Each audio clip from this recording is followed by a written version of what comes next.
I don't think there's any reason to jump on stage and punch somebody. Violence is, just go, hey, this is not cool. I thought it was a skit. Like, from where I was sitting, you couldn't tell. I couldn't tell that it didn't look like Will hit Chris. When Will, who I love, smacked Chris, who I love, you came in as a senior statesman into that situation. Don't let me tell you about it. You tell me, what happened?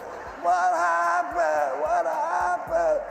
When Will Smith slapped Chris Rock on live television, Hollywood didn't just react, it cracked. Even now, celebrities are still choosing sides, calling each other out, and dropping new angles nobody saw coming. The latest reactions? They're shaking the industry all over again. What has kept it alive is not just the footage, but the reactions. The way people keep responding, reframing, forgiving, criticizing, processing, and sometimes quietly taking sides. The story never really ended. It simply learned how to speak through other people. In the immediate days after the slap, reactions were explosive and emotional. But what makes the story richer now is how those reactions have matured, shifted, softened, or hardened over time. This is no longer just about shock. It is about pride, public apology, accountability, mental health, loyalty, masculinity, committee, marriage, and the cost of being human under a microscope. Recent reactions from celebrities show that the industry is still emotionally digesting what happened, not with the raw panic of the first week, but with reflection, frustration, empathy, and sometimes unresolved tension. Will Smith himself has continued to address the situation in more grounded, less defensive ways. In recent interviews tied to his film projects, he no longer speaks in corporate apology language. He speaks like a man who understands that his reputation was fractured that night. He has openly admitted that the hardest part for him was not the backlash from fans, but the disappointment he felt from people he respected creatively. He has spoken about doing deep internal work, therapy, spiritual counseling, and long stretches of silence where he was forced to sit with the version of himself the world saw that night. His recent tone is not defensive. It carries weight. It sounds like someone who understands that saying sorry once does not untangle everything that followed. Chris Rock, on the other hand, chose time and distance before speaking. When he finally broke his silence in his Netflix special weeks after the incident, his words landed with calculated restraint. He did not scream. He did not spiral. He delivered his version with control, humor, and visible emotional discipline. Recently, he has been even quieter about it. In a rare moment during a live stand-up set earlier this year, he acknowledged that the slap still lives with him physically and psychologically. He joked that people think comedians have thick skin, but forget skin still bruises. That line alone said more than any press release ever could. Rock has moved forward, but he has not erased the experience from his body. That matters. Kevin Hart remains one of the most vocal commentators on the situation even now. As a close friend to both men at different points in his life, Hart has carried this awkward position with conflicted honesty. In a recent podcast appearance, he revealed that the aftermath was one of the most emotionally complicated weeks of his life. He described fielding phone calls from industry executives who were panicking and personal calls from friends who were hurting. Hart noted that what disturbed him most was watching people rush to flatten two men into internet symbols instead of complicated humans. He continues to encourage private healing over public punishment. His stance has not changed. He still believes both men suffered differently and both deserve space to evolve. Jada Pinkett Smith remains a central emotional figure in all of this, even when she says very little directly about the slap. She claimed it really didn't happen. Her recent press tour tied to her memoir reopened the wound in unexpected ways.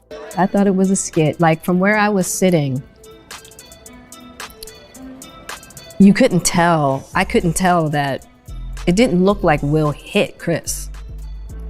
Because, number one, I'd seen Will in the boxing ring with pro fighters, and Will's a heavy hitter. So when Chris moved, it looked like he ducked, or, he missed the shot. And when he continued to stand, and then when he continued to walk down to the end of the stage, I was like, there's no way. There's no way that Will hit him, right? And it wasn't until Will started to walk back to the chair to his chair that I even realized that it wasn't a skit, right?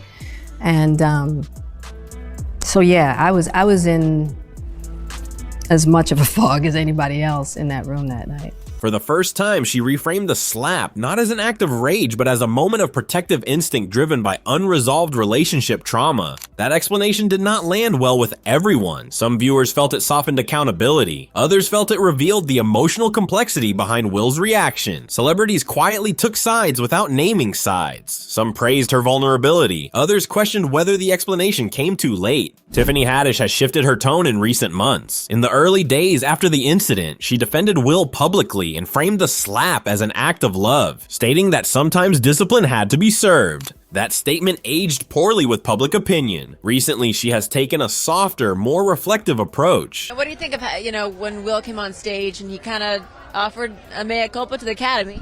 Sometimes discipline needs to be administered. You think they can make repercussions for your actions, You think they can make up? I think it'll be fine. Yeah. In an interview earlier this year, she admitted that at the time, she viewed it emotionally as a protective gesture without fully recognizing the professional violation it represented. She now says she understands why comedians felt shaken by what happened. That evolution in her thinking mirrors what many in the industry experienced. Initial instinct followed by ethical reflection. Amy Schumer has not softened her perspective. She remains one of the celebrities who consistently describes the moment as one of the most disturbing live broadcast experiences of her career. In a recent interview, she spoke about the silent confusion in the room and the fear that the show could completely fall apart in real time. She emphasized that the emotional safety of performers was shattered at that moment. Her position is rooted less in outrage now and more in professional boundary protection. Denzel Washington's words that night continued to echo in current conversations. He was one of the first people to physically and emotionally reach Will moments after the slap. In recent reflections, Washington has reiterated his belief that greatness comes with spiritual tests. He has stood by his original words, saying that your highest moments invite your greatest vulnerabilities. His consistent message has been one of accountability without exile. His calm moral framing has earned quiet respect across generations in Hollywood. Whoopi Goldberg also continues to stand out as one of the few voices who insisted that two truths can coexist. That violence was wrong and that a lifetime career should not be erased in one night. In recent panel discussions, she emphasized the danger of emotional absolutism in celebrity culture. Using words like erase and exile, she warned against the industry's habit of turning human failure into permanent branding. Her perspective has remained steady even as the public mood swings. Jim Carrey, unsurprisingly, has not softened at all. His recent comments reaffirm his original reaction that the slap represented the collapse of the illusion of civility at the Oscars. He continues to frame it symbolically as the night celebrity worship cracked. His commentary always carries his signature theatrical moral tone. Some find it profound, others see it as performative, but he has not retreated from the criticism. Trevor Noah, who hosted the Oscars that year, recently spoke about how insulated he felt in the aftermath. He described being in the unique position of having to guide the show forward emotionally while the room was still shaking. In reflection, he said that nothing in his career prepared him for that specific moment of public crisis management. He praised the crew and the performers for staying focused while history recalibrated around them. Ricky Gervais, predictably, circles back to the incident whenever discussions of comedy and boundaries arise. His take remains blunt. He frames the slap as proof that comedians are expected to absorb violence while maintaining social grace. His words resonate strongly in comedy circles, especially among younger performers who fear that one joke could now mean physical danger.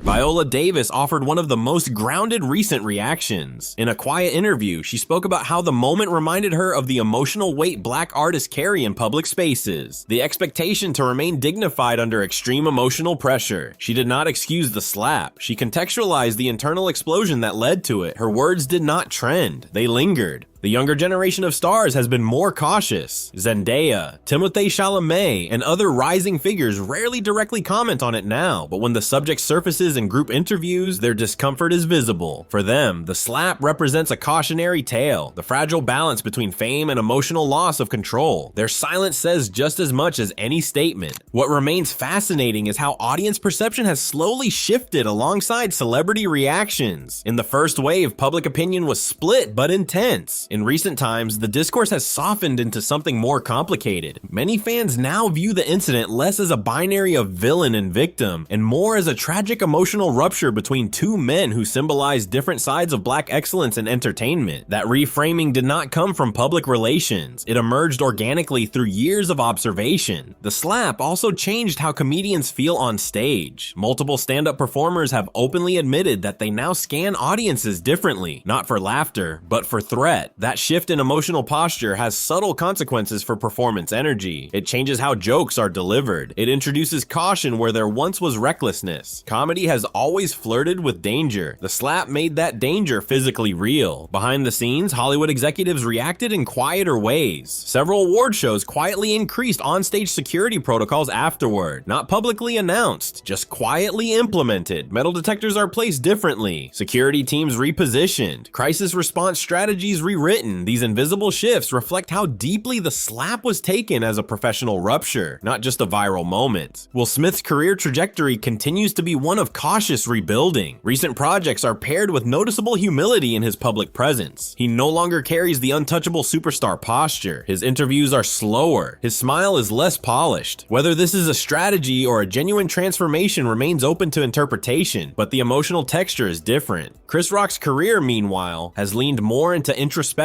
beneath the jokes. His recent material carries a thin undercurrent of bruised pride. He does not beg for sympathy. He does not dramatize. But listeners can hear the shift. The slap did not break him, it redirected him. Perhaps the most haunting part of all the recent reactions is what remains unsaid. Neither man has truly sat publicly together to resolve it in a way the world can witness. There has been no joint interview, no stage reconciliation, no symbolic handshake broadcast to prove healing. The distance between them remains a quietly unanswered question, and maybe that is exactly why the world keeps listening when celebrities react. We are not waiting for a verdict, we are waiting for emotional closure that may never arrive. The slap was not just an interruption of an awards show. It interrupted narratives that people thought they understood, of dignity, of control, of public marriage, of comedy as untouchable space. Recent celebrity reactions no longer ask who was right or wrong in simple terms. They ask deeper things. How much pressure is too much? How much pain justifies a reaction? How long does accountability last? Can a person be more than their worst 5 seconds?